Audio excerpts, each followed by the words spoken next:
In this video, we're going to go over how to use an X-Acto knife. So there's a couple other things we'll be talking about besides the knife. But first, we'll start out with our main tool, the knife. So when you pick up a knife and look at the blade, you might see it looks something like this. It's a little bit chipped, dirty. This is an old blade. It's not going to cut very well.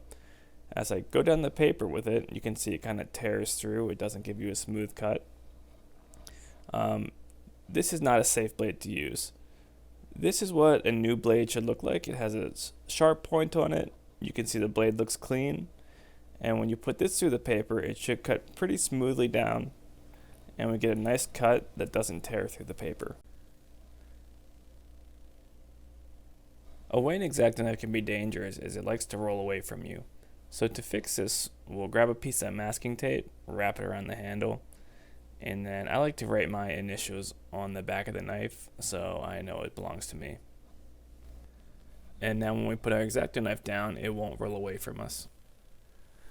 When it comes to actual cutting, you want to use really light pressure and hold the X-Acto knife at a shallow angle.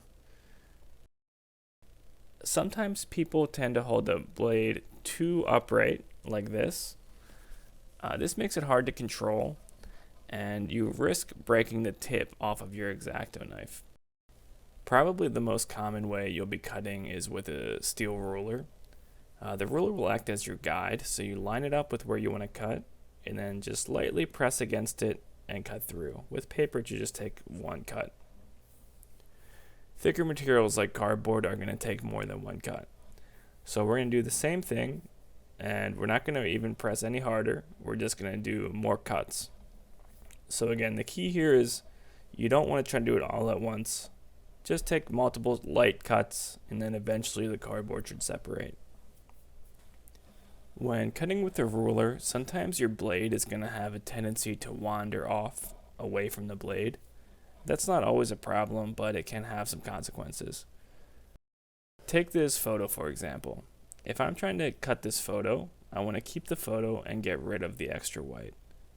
So I want to place my ruler over top of my photo. That way my ruler will act as a guide, but it will also act to protect the photo.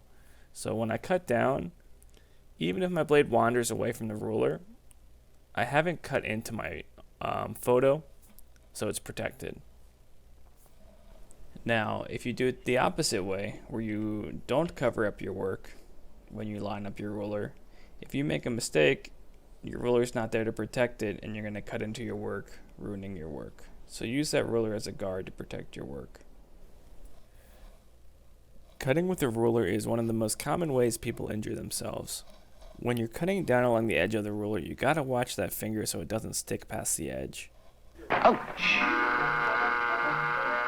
You would think injuries wouldn't happen so much with the ruler, but what happens is people think they're protected from the ruler and they get careless and stop watching where those fingers are.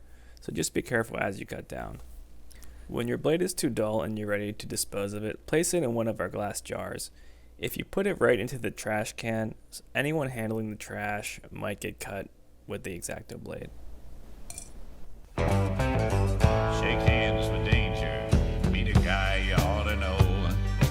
I used to laugh and say